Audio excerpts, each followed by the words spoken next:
Alright, it's time to hop back on the HeavyHaul ToterHome project, which entails us taking the heavy-duty frames from two 7-ton military trucks, splicing those together so we have one really long heavy-duty frame, piecing together these air ride sets of axles so we have a true tri-drive setup in the back of this truck pushing it along, and then taking this 1979 Ford cab over cab, completely gutting it, modifying it heavily, and restoring it to go on the front of this truck, and we'll have a big old juiced up diesel engine under that to power this truck along. And by the way, with regards to those two military trucks I was talking about that we're tearing down, don't worry about them. All the rest of the parts of those trucks are going to be contributing to another big project that I'm about to start. It's even crazier and bigger than this ToterHome build. That project is going to be such a giant heavy build that we need a very capable truck to tow it, which is why this HeavyHaul ToterHome is getting specially built to tow that truck. So stay tuned for that build coming out soon. I'll be starting on that soon. But as for the HeavyHaul ToterHome, the last piece to that puzzle is the giant living quarters that we'll be working on today. It's a 17.5-foot box. It's filled with bathroom, shower, kitchen, desk, whole bunch of beds. It'll be a really nice chunk of living quarters. It'll go behind the cab of this truck. It'll provide me with an awesome headquarters while I'm on the road. So all those components will come together and look something like this. And I already did one video working on these living quarters, so feel free to check that out if you haven't seen it, because for today's video, we're picking up where we left off on that video and continuing the build of the living quarters. So let's roll. Alright, this hole is for my AC unit, and because the mounting hardware that comes with it is so flimsy, I went for an unconventional way of mounting this unit to the box by welding the steel framework to it, so this steel perimeter could then be screwed into the steel framework of the box, and the AC unit could be supported very firmly while everything is bouncing down the road. The part sticking out will be hidden in the gap between the box and the truck cab and the space where the exhaust stacks will run up, so this part sticking out won't be visible.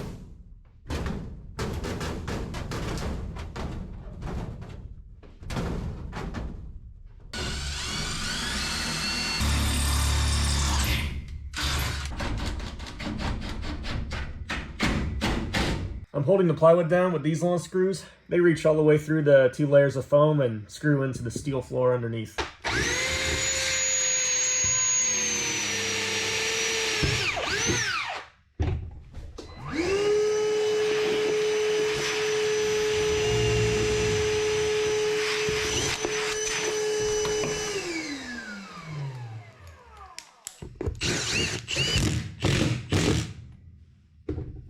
Cinder sent out their 10-in-1 welder and cutter machine, as well as a whole other box of supporting goodies.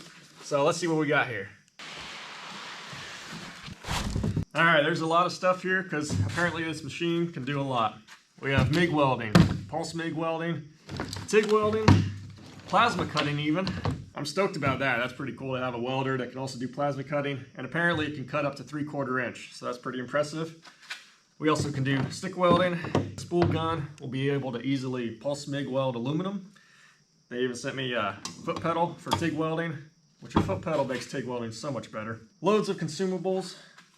They sent me a welding hood and gloves, which I have already been using these, and the gloves have held up great, and the hood has been working perfectly as well, so we're off to a good start there. So I'm excited to put all this to work. If this cinder machine can do all that it says it can, then the capacity I'm able to do of welding and cutting in this new shop just expanded a ton. And if it does a good job of all this stuff, then the price point that this thing's at is remarkable. Got the manual here with a bunch of schematics to teach you which ports to plug into with whatever function you're trying to use. So I'm gonna do some studying with this and put this thing to work. Alright, I'm gonna wall off the back of the ToterHome with these stainless steel sheets I got. And to cut them into the precise dimensions I need, I'm gonna use the plasma cutting feature of this machine. The plasma torch comes with this metal guide, so it's designed to keep your tip just slightly off the metal you're cutting. And it actually works really well for lining up against something like this angle iron here. So I'm just going to drag this along the angle iron, and that's going to make a perfectly straight cut. If you guys would like to check out more about the Cinder 4050 Pro, I have it linked down in the description. And Cinder gave me a discount code to share with you guys, which is code HUNTER for 30% off this machine. I mean, it doesn't really get much better than that. I mean, there's hardly any slag. I got a perfectly straight cut out of that. So I couldn't be happier. That plasma cutter is nice. Now I'm adding some steel pieces along this line to establish the top of my door frame, as well as the top of my bathroom area in general that'll be in the back section of this box. This will also provide support for a platform I can put up here for a big area of shelf space that I can stash stuff in. I'm using the MIG welding function of the Cinder 4050 Pro to get these pieces welded in, and it's doing a really smooth job with this steel.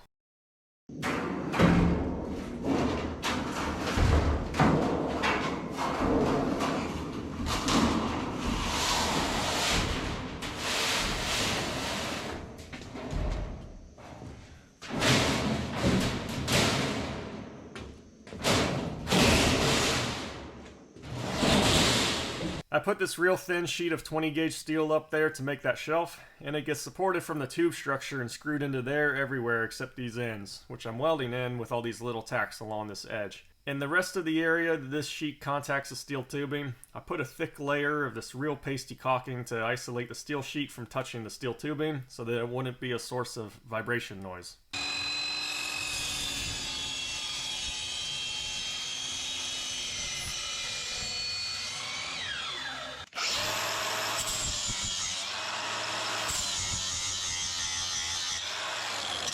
Alright, now I'm going to work on the door for my box. I chopped up some aluminum, cut it out here, put all these pieces in.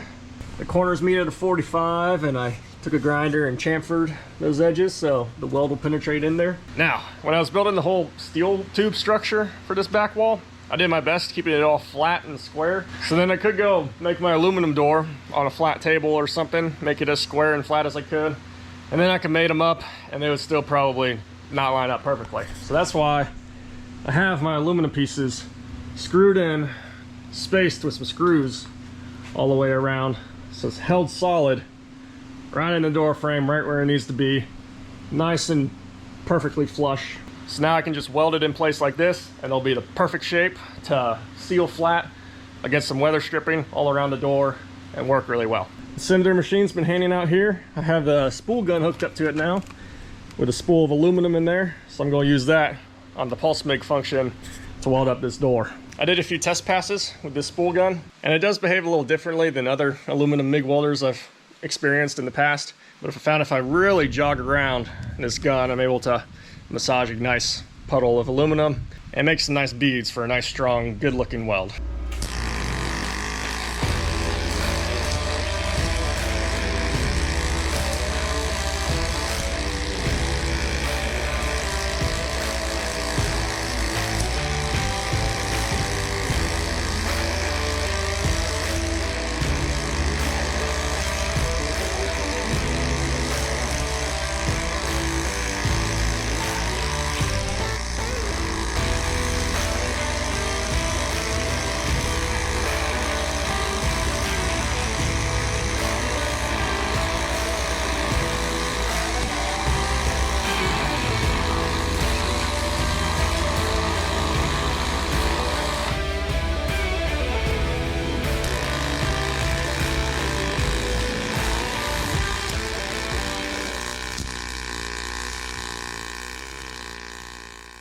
I was hoping for a little smoother job from the aluminum pulse MIG function, but it got the job done. If I was someone who needed to weld a lot of aluminum, I would want a more dedicated aluminum welder, but since I mostly just work with steel, I'm happy to have this Cinder 4050 Pro, and I've really been happy with all the other functions I've tried so far. Yeah, these welds will be good enough for a door frame. I'm going to sand this edge down so the sheet metal can lay flat now.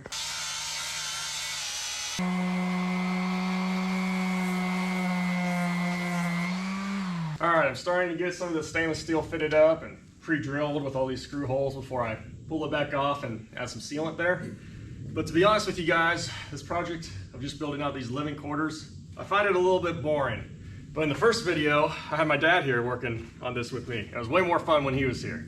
So, we brought him back. Hey Hunter, how's it going? Yeah. Good to see you. Thanks for coming back. Yeah. Hello everyone. Looks like Hunter's making some good progress here. So what are we going to knock out this weekend?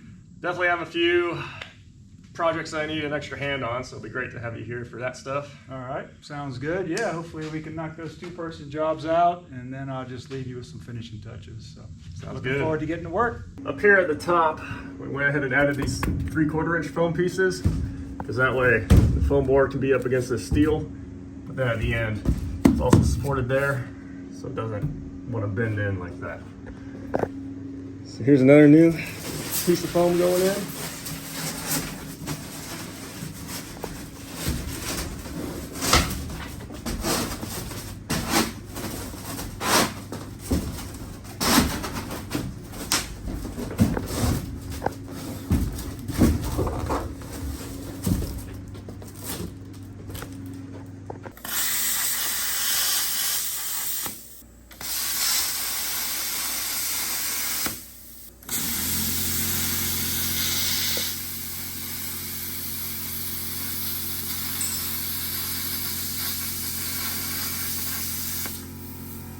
Alright, those little tabs that I just cut out are now getting welded to the wall, so they can stick through the foam board insulation and provide support to that edge of this wall that'll be going in here to cover up these electrical boxes and this segment of the bathroom.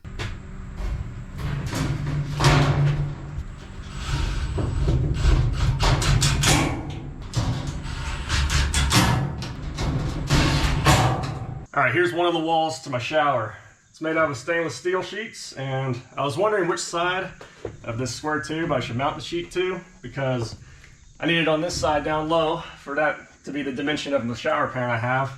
But then also the kitchen cabinetry and countertop run into this side, so I wanted the steel on this side so that would be nice and flush. So I decided to just separate them, and then later I'll make a nice custom piece that'll bend and take the water over this dimension. So that's why I went ahead and added this other steel horizontal just to square up all these dimensions and tie everything together there. And this is at the same level as the countertop will be, so we can tie the countertop right into the steel and everything's going to be held together really solid.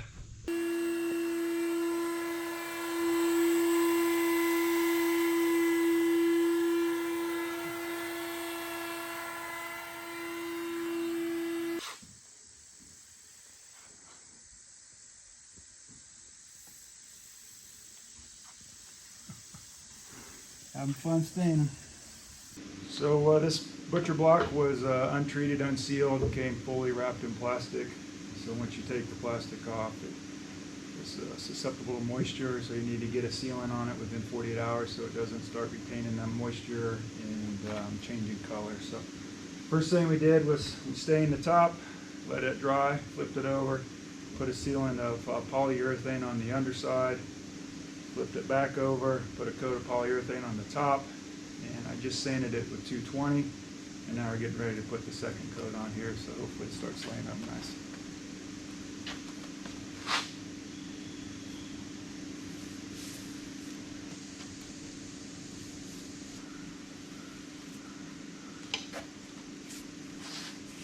Alright, last piece of foam going in.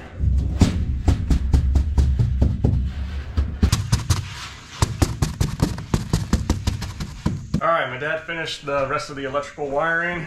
We have power coming in to these two boxes for switches.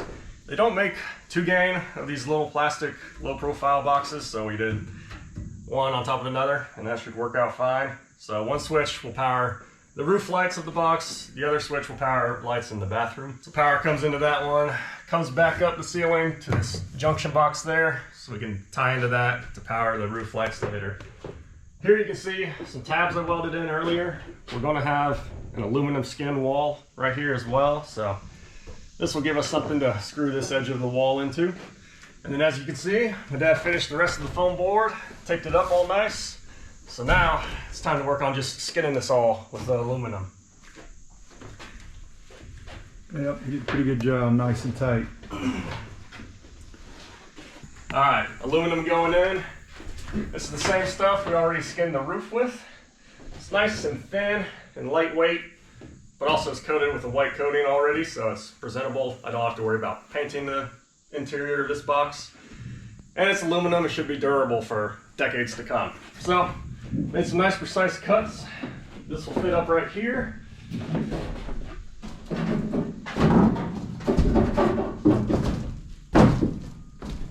There we go. First piece in. I'm using some electric metal shearers to zip through this aluminum, and between using a drill and the shears I'm able to nibble out any little detailed design pattern that I need, such as these little notches that'll go over the steel framework running across the inside of the box.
All right, if you guys remember, we have these horizontal steel pieces of the framework of this box hiding behind this foam. So we're screwing these aluminum pieces into that steel, so the screws have a nice thing to bite. We have our piece of wood here that's marked with these arrows. So before we hid that steel with all the foam, we marked with arrows where we want to put the screws into that steel. So that'll hold this aluminum nice and secure. Between that arrow and some tape measure action here, I have a little hole marked exactly where I want the screw. Then I have this drill with this really long drill bit, so that'll easily drill through this, reach the steel, give us a nice pilot hole for the screw to drive into the steel with.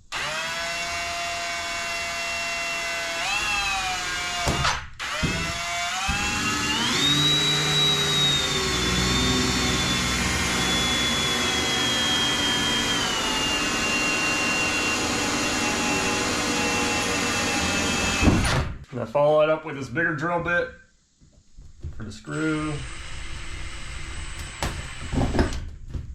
Now we send the screw in.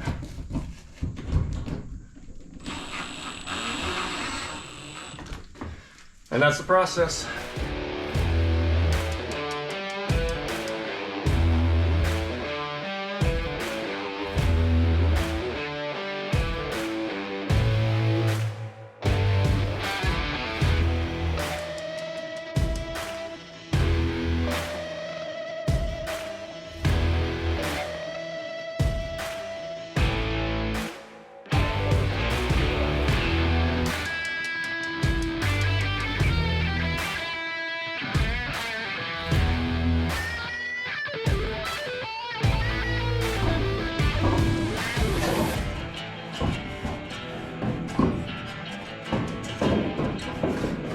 Alright, when I put this piece in, I forgot that there's an outlet right here, so I have it marked here, so let's cut it out right now.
Alrighty, I wrapped this steel in some duct tape and drilled some pilot holes through it to screw this desk on, so now let's put this desk in. There's even some little relief sanded there for the welds on that steel.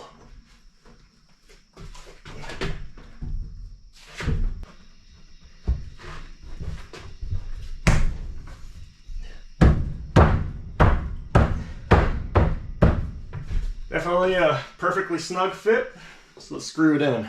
I drilled 6 holes through the steel, and now I'm installing 6 screws to firmly hold this desk. Alright, I cut this piece of wood, has a notch in the middle, angle on that side, a little taper on this side. So this will go ahead and slot in here. This is going to give support along this wall to my bed platform.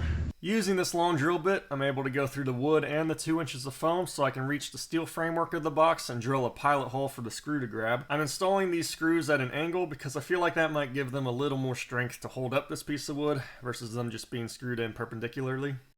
Here's another piece of aluminum to finish things off around this AC unit, which you may notice that the AC unit is surrounded by a perimeter of spray foam, and that's because I originally just had pieces of the normal foam board around it. But those didn't seal perfectly against the AC unit, which caused humidity in the air to condensate on the walls of the AC unit, so we can't have that. That's why I just gooped a bunch of spray foam around it to leave no room for air to hang out in this area. And if I ever need to replace this window unit, I'll just unscrew the cover piece of aluminum and dig out the spray foam and unscrew the AC unit from the steel framework of the box. All right, now that those edges have wood, we can put our bed platform in.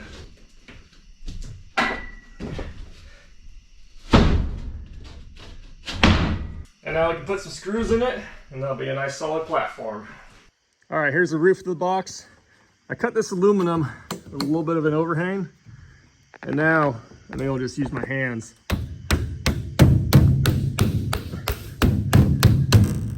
To bend that edge down. So after a little more refining by hand, that aluminum will just be bent over, and that'll be a nice top seam that won't have to worry about leaking at all.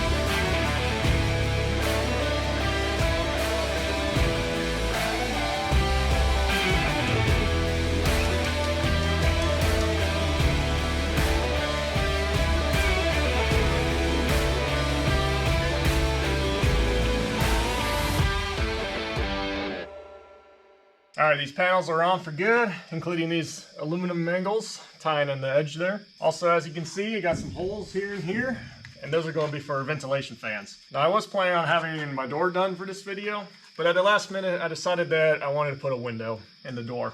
And it'll be an emergency exit window, which DOT would require anyways. But it'll also be really nice to have a second way to get out of this box in case something goes wrong with the main door. So we'll have to wait for that window to ship in, so we'll have to wait to do the door in the next video. Stay tuned for the next video as we continue to progress along with this project, and I'll see you next time.